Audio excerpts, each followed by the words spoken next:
एक छोटा सा गांव था जो शहर से काफी दूर बसा था। उसी गांव के बीचों बीच एक पुराना सा मिट्टी का मकान था जिसमें रहते थे सबके प्यारे काका। काका की सबसे खास पहचान यह थी कि वे रोज होटल या ढाबा नहीं चलाते थे, बल्कि सिर्फ रविवार के दिन ही 100 किलो मटन पकाते थे। साथ में गर्मा गर्म चावल और कुरकुरा पापड़ भी परोसा जाता था। गांव में और भी कई होटल थे, लेकिन रविवार के दिन सारे होटल सुनसान हो जाते और काका के आंगन में मानो मेला सा लग जाता। उस रविवार को भी काका तड़के उठ गए और बाजार की ओर निकल पड़े। बाजार के कसाई ने हंसते हुए कहा, काका, आज फिर 100 किलो मटन ले जा रहे हो? लगता है पूरे गांव का पेट तुम्हें ही भरना है। काका ने मुस्कुराते हुए जवाब दिया, अरे भैया, रविवार का दिन है और रविवार मतलब काका का मटन। आज सबका पेट भी भरेगा और मन भी। वे भारी भरकम मटन उठाकर धीरे धीरे घर पहुंचे। दरवाजे पर उनकी पत्नी काकी खड़ी थी। काकी बोली, सुनते हो, इतना सारा मटन अकेले ढोलाते हो, थकान नहीं होती क्या? क्यों ना हम गांव में ही एक होटल खोल ले। रोज यही काम होगा तो थोड़ा आसान हो जाएगा। होटल? अरे भगवान, ये कैसी बात कर रही हो? अगर होटल खोलेंगे तो रोज बनाना पड़ेगा। रोज बनाएंगे तो लोगों को वही स्वाद कहाँ मिलेगा? अभी तो लोग हफ्ते भर इंतजार करते हैं, तभी उनका प्यार और स्वाद दोनों बरकरार रहता है। पर मुझे तो लगता है कि तुम्हारे हाथ का स्वाद कभी कम ही नहीं होगा। लोग हर दिन भी खाएंगे तो उबेंगे नहीं। बस यही राज तो मैं किसी को नहीं बता सकता। ये स्वाद रविवार का ही है और रविवार का ही रहेगा। काका ने बड़ा सा लोहे का बर्तन रखा और नीचे लकड़ी का चूल्हा जला दिया। सबसे पहले उन्होंने खड़े मसाले, दालचीनी, लौंग, काली मिर्च, जीरा को सिलबट्टे पर पीसकर ताजा मसाला तैयार किया। फिर उसमें उनका गुप्त मसाला डाला, जिसकी खुशबू पूरे आंगन में फैल गई। करीब 2 घंटे तक मटन धीमी आंच पर पकता रहा। उधर दूसरी ओर बड़े भगोने में चावल उबल रहे थे और काकी कड़क पापड़ तल रही थी। काकी ने हंसते हुए कहा, अरे ये खुशबू तो मोहल्ले के कोने कोने तक पहुंच गई है। देखना, 12 बजते ही लोग उमड़ पड़ेंगे। लोगों के चेहरे पर जो चमक होती है ना, वही मेरे लिए सबसे बड़ी कमाई है। जैसे ही घड़ी ने 12 बजाए, लोग आने लगे। कोई परिवार पूरा आ गया तो कोई साइकिल से भागा भागा आया। बच्चे खुशी से उछल रहे थे। काका, जल्दी दो, भूख लगी है। काका बड़े प्यार से प्लेट सजाते। गर्मा गर्म चावल, मसालेदार नली वाला मटन और साथ में पापड़। पहला निवाला खाते ही सब बोल उठते, वाह काका, ये तो कमाल है। आप रोज क्यों नहीं बनाते? अरे भाइयों, यही तो मजा है। अगर रोज मिलेगा तो ये स्वाद खास कहाँ रहेगा? याद रखो, ये मटन सिर्फ रविवार को ही मिलेगा। आपका राज चाहे जो हो काका, पर आपका मटन तो लाजवाब है। हम तो पूरे हफ्ते इंतजार करते हैं बस रविवार के लिए। धीरे धीरे भीड़ इतनी बढ़ी कि दोपहर होते होते सारा मटन खत्म हो गया। कई लोग मायूस होकर बोले, काका, जरा ग्रेवी ही दे दो, वही बहुत है। माफ करना भाइयों, अब तो ग्रेवी भी नहीं बची। अगला रविवार आने तक सब्र करो। लोग निराश होकर पर मुस्कुराते हुए लौट जाते और कहते, ठीक है काका, फिर मिलेंगे अगले रविवार। रात को जब सब सन्नाटा हो गया तो काका और काकी खाट पर बैठे बातें कर रहे थे। काकी बोली, तुम सच में बहुत अच्छा मटन बनाते हो। क्यों न हम सचमुच एक होटल खोल लें? लोग रोज आएंगे। भगवान अगर रोज बनाएंगे तो ये स्वाद अपना जादू खो देगा। स्वाद का असली मजा इंतजार में है। शायद तुम सही कहते हो, पर मुझे पूरा यकीन है कि तुम्हारे हाथ का स्वाद कभी भी लोगों के दिल से नहीं निकलेगा। इतना कहकर दोनों ने रात की शांति में मुस्कुराते हुए नींद की ओर कदम बढ़ाए।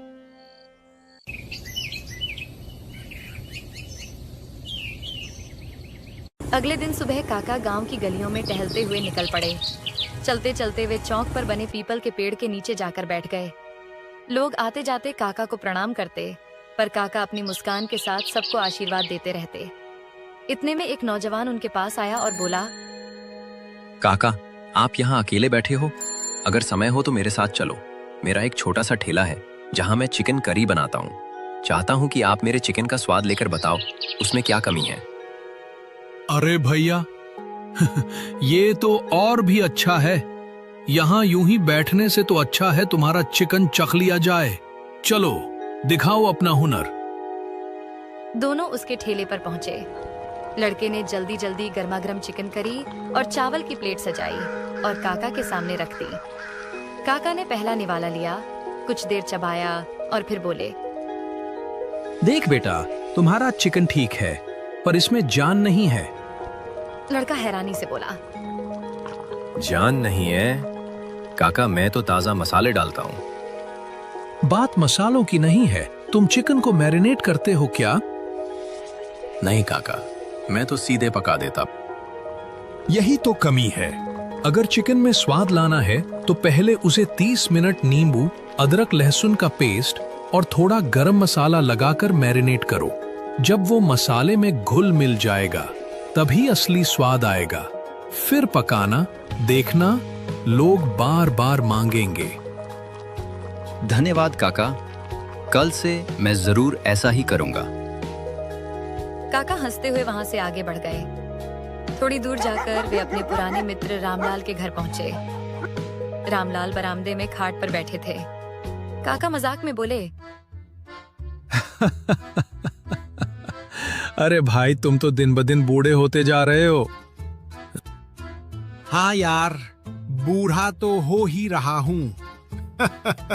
लेकिन तू बताओ, तू इतना जवान कैसे दिखता है? कहीं कोई राज तो नहीं छुपा रखा? काका ने ठाका लगाते हुए कहा, राज है तो सही, पर बता दूं तो तू भी जवान हो जाएगा। फिर गांव वाले हम दोनों को देख हैरान रह जाएंगे। दोनों जोर जोर से हंसने लगे। काका ने प्यार से कहा, देख भाई, कभी रविवार को घर आ जाया कर, तुझे अपना बेहतरीन मटन खिलाऊंगा। हाँ यार, मैंने भी बहुत तारीफ सुनी है तुम्हारे मटन की। एक दिन जरूर आऊंगा। थोड़ी देर बातें करके काका विदा लेकर अपने घर लौट गए।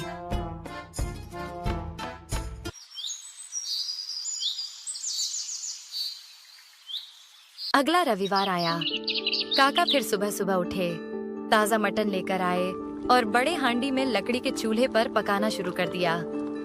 धीरे धीरे गरम मसालों और गुप्त मसाले की खुशबू पूरे गांव में फैल गई। दोपहर के 12 बजते ही गांव वाले जमा हो गए। जैसे ही पहली प्लेटें परोसी गईं, सबके चेहरे खिल उठे। एक आदमी छकते ही बोला, अरे काका, आज तो प्लेट में मटन के पीस ज्यादा दिख रहे हैं। दूसरा हंसते हुए बोला, हाँ काका, मुझे तो 2-2 नली वाले टुकड़े मिल गए। काका ने मुस्कुराते हुए कहा, अरे भाइयों, आज मैंने जानबूझकर सबको थोड़ा ज्यादा दिया है। लोग हैरान होकर बोले, पर काका, आज ऐसा क्या खास है? काका ने मुस्कुराते हुए कहा, आज की ही तारीख को मैंने पहली बार रविवार का मटन बनाना शुरू किया था, तो समझ लो ये हमारी सालगिरह है। उसी खुशी में आज सबको दुगना मटन मिलेगा।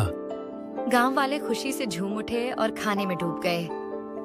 थोड़ी देर में वे लोग भी आ पहुंचे जो पिछले रविवार को रह गए थे। काका ने उन्हें भी प्लेटें सजाकर दी। वे चाव से खाने लगे और बोले, वाह काका, इंतजार तो बहुत लंबा था, पर आज तो 2 गुना स्वाद मिला। भीड़ में एक नया चेहरा भी था। साफ कपड़े पहने, थोड़ा शहरनुमा अंदाज वाला आदमी। उसने काका की थाली खाई और फिर धीरे से बोला, काका, अगर आप मुझे ये रेसिपी बता दो तो मैं आपको जितना कहो उतने पैसे देने को तैयार हूँ। काका ने भौहें चढ़ाते हुए पूछा, अरे भाई, तुम कौन हो? आज पहली बार देख रहा हूँ। मैं शहर में बड़ा होटल चलाता हूँ। तुम्हारे मटन की चर्चा सुनी थी, इसलिए यहाँ चला आया। अगर ये रेसिपी मिल जाए तो मेरे होटल का धंधा दुगना हो जाएगा। काका शांत होकर बोले, मान लो कि मैं तुम्हें ये बता भी दूं तो भी तुम्हें वही स्वाद नहीं मिलेगा। वो हैरान होकर बोला, क्यों काका? स्वाद तो रेसिपी से आता है। नहीं भाई, स्वाद सिर्फ मसालों से नहीं आता। ये मटन धीमी आंच पर चूल्हे में पकता है घंटों तक। तुम्हारे होटल में तो गैस का चूल्हा होगा, वहीं से फर्क पड़ जाएगा। वो आदमी जिद पर अड़ गया। फिर भी बता दो काका, मैं तुम्हें खूब पैसे दूंगा। पैसों से स्वाद नहीं बिकता। अगर कभी मुझे अपना राज बताना होगा तो मैं अपने गांव वालों को बताऊंगा, तुम्हें नहीं। ये सुनते ही वो शहर वाला गुस्से में बड़बड़ाता हुआ वहां से चला गया। वाह काका, आप तो सच में गांव की शान हो। बस भाइयों, यही प्यार ही मेरी असली कमाई है। उस रात जब सब सो चुके थे, काका और काकी खाट पर बैठे बातें कर रहे थे। भगवान, अब उम्र हो रही है। सोचता हूँ हमारे इस मटन के राज को आगे कौन संभालेगा। काकी ने सहमति में सिर हिलाया। सही कह रहे हो, पर किसे दोगे ये राज? कौन बना पाएगा तुम्हारी तरह? क्या पता कोई खुद चलकर आ जाए, जिसे ऊपर वाला हमारे लिए भेजे। दोनों यही सोचते सोचते सो गए। सुबह दरवाजे पर दस्तक हुई। कोई है घर में? बाहर से एक धीमी आवाज आई। काका बाहर निकले तो देखा एक दुबला पतला लड़का खड़ा था। लड़का बोला, काका मैं अनाथ हूँ, कई दिन से भूखा हूँ, कुछ खाने को मिलेगा? काका उसे अंदर ले आए। काकी ने तुरंत चावल और बचे हुए मटन के टुकड़े परोसे। लड़के ने आंखों में आंसू लिए खाना खाया। काका ने प्यार से पूछा, बेटा, तुम अनाथ हो और हमारे भी कोई संतान नहीं। क्या तुम हमारे साथ रहना चाहोगे? लड़का कुछ देर सोचकर बोला, काका मुझे खुशी होगी आपके साथ रहने में। आज से तुम हमारे बेटे हो। अब हमारा राज भी तुम्हारा है। इस तरह काका और काकी को अपना वारिस मिल गया। तीनों साथ रहने लगे और गांव में उनकी खुशियों की नई कहानी लिखी गई।